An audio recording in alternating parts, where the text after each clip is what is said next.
How do you vanish with a camera pointed right at you? It was a question the media couldn't answer. The cops tried to avoid it, but the footage was there, rolling unbroken. She walked into frame. She never came out, and that was the last time anyone saw Sora Laine alive. Friday, 6:03 p.m. Overcast. The kind of sky that feels like it's watching you.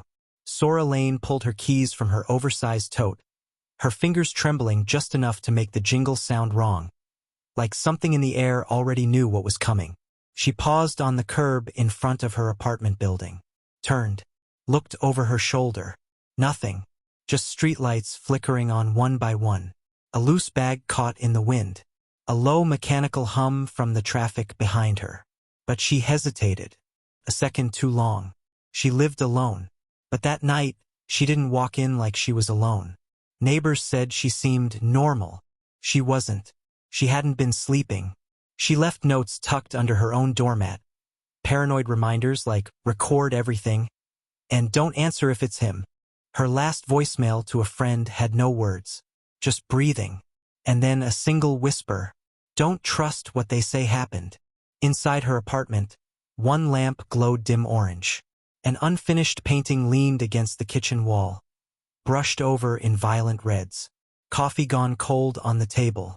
Shoes pointed neatly toward the bedroom. The smell of eucalyptus still lingered in the hallway from her diffuser. But Sora? She was nowhere. At 6:07 p.m., surveillance caught her entering the building. At 6:08, the elevator rose to the 4th floor. At 6:09, the door opened, but Sora never got out. There's no record of her walking down the hallway. No sound, no struggle, no exit. As if the 4th floor swallowed her whole. The doorman checked the tapes twice before calling the police. Then he went silent. 3 days later, he quit his job. No one's heard from him since. Her mother kept calling her phone. It rang 3 times the first day, she said. Then it stopped, like someone finally turned it off. But the voicemail still worked. And what Sora left behind on it wasn't meant to be found. If I go quiet, it wasn't my choice.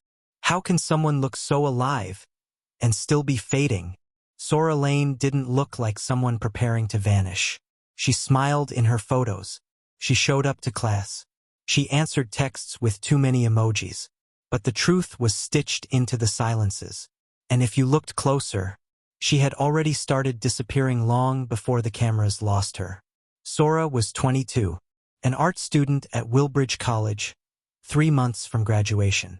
She painted quiet things, birds, windows, hands. She said she didn't like drawing faces. They don't stay, she told someone once. People's faces lie. She lived in a small one-bedroom near downtown, decorated like a dream journal. Polaroids taped to the fridge. Brushes soaking in chipped ceramic mugs. Record player always spinning something soft and sad. She was warm, kind, but in her eyes, there was always something being held back. In her journals, she wrote in lowercase. No punctuation. Just thoughts spilled like she couldn't stop them. I think someone's following me again. But no one believes me. So I smile. And I smile. And I keep the doors locked even when I'm home. No one saw the fear until it was too late. Not her professors. Not the friends who called her sunshine with a heartbeat. Not even Riley Shaw. Until the night she got the text. I think it's him again. But this time he knows where I live. Riley didn't respond in time. By the time she called back, it went straight to voicemail. That was 2 days before the footage. 2 days before Sora stepped into the elevator and disappeared. Her mother, Dana, described her as too tender for this world. She begged her to move back home. But Sora said she had to stay. That her thesis was almost done. That she was fine. Her roommate freshman year, Mara Lynn, remembered Sora crying in her sleep. Not screaming. Not thrashing. Just tears slipping down her face in the dark. And when Mara asked what the dream was, Sora only said, I saw my door open. 2 months before she vanished, she dropped a class without explanation. 3 weeks later, she changed her locks. She stopped using ride shares. She started taking pictures of license plates.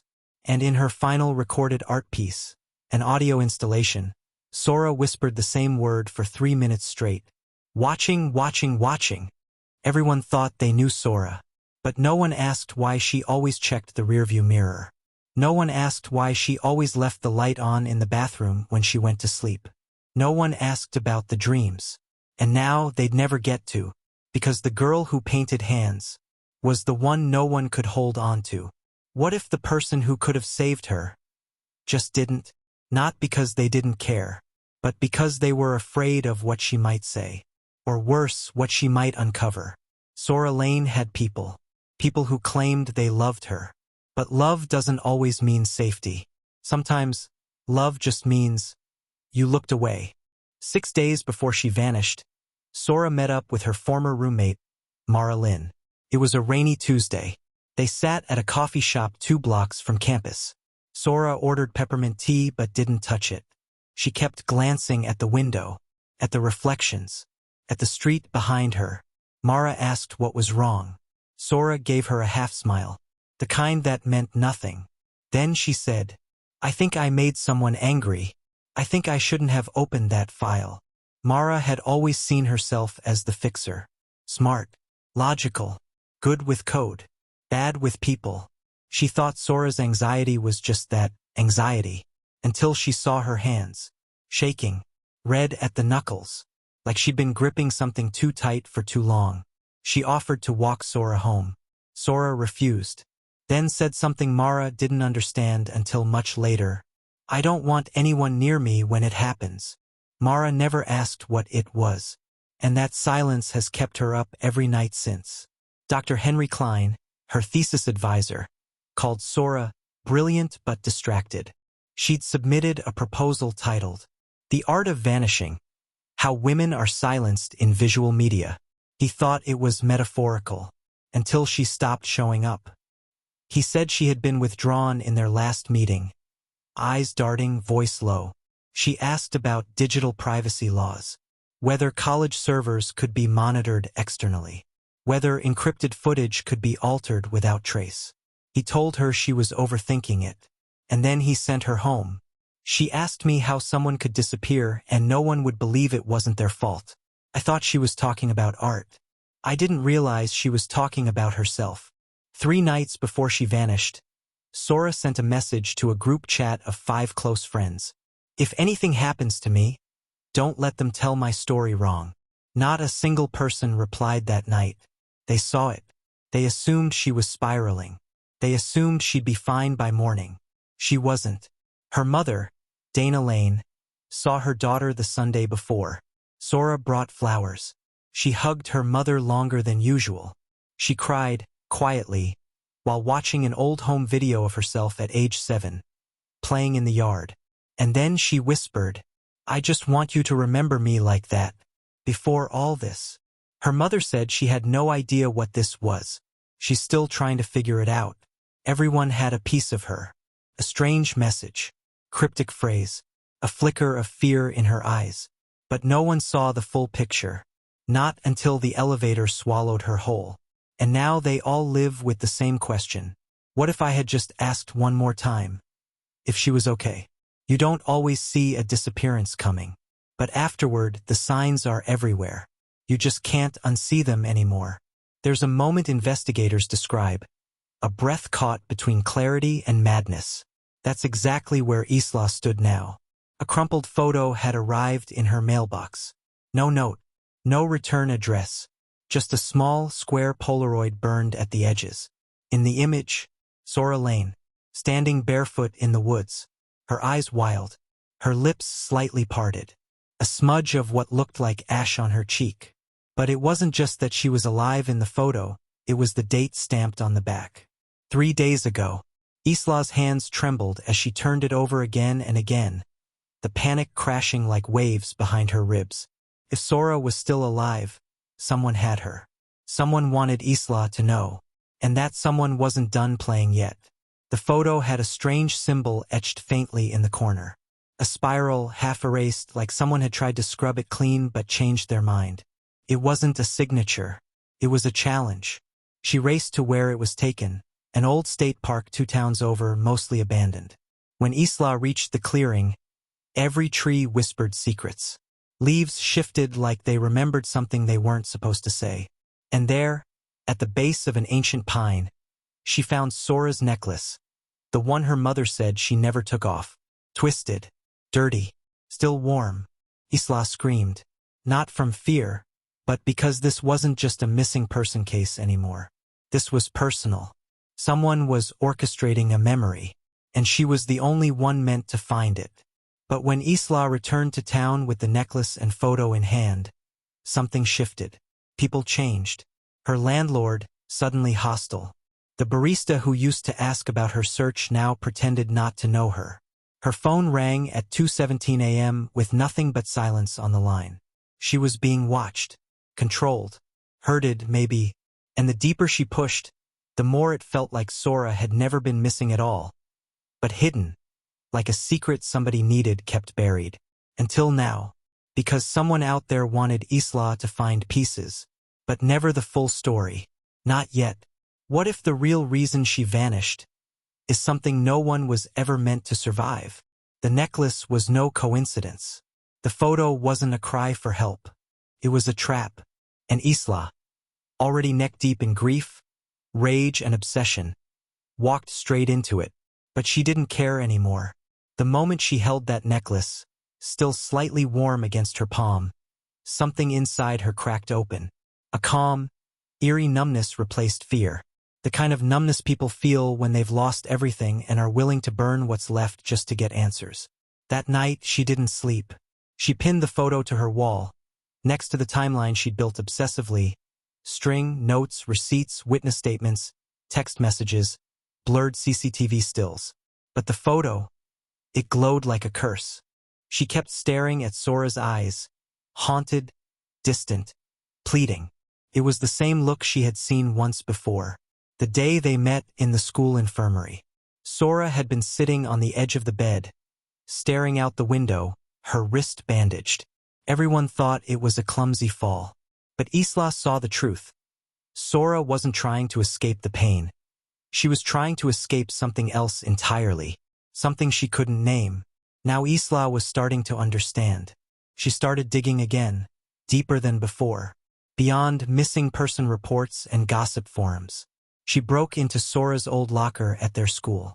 Inside, everything had been wiped clean, except a single, torn journal page taped beneath the top shelf. Written in Sora's jagged handwriting. They know I know, but if I say anything, it'll make me disappear faster. So I'll play along, until I don't. Beneath the note was a name Isla hadn't heard in years. A girl who had vanished 2 semesters before Sora. No one ever talked about her. Not even teachers. It was as if she had never existed. Marley Vega. Isla's heart dropped, because she remembered now, vaguely, a whisper in the cafeteria. A missing flyer taken down within 24 hours.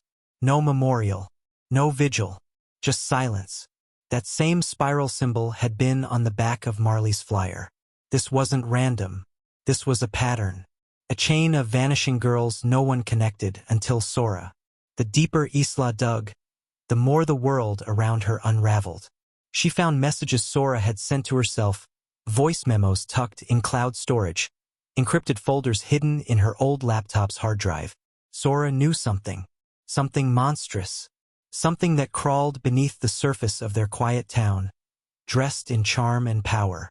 The spiral wasn't just a symbol, it was a mark, a warning, or maybe an invitation. That's when Isla noticed it. A note slid under her door. No footsteps, no sound, just 6 words, scrawled in red ink on a torn notebook page.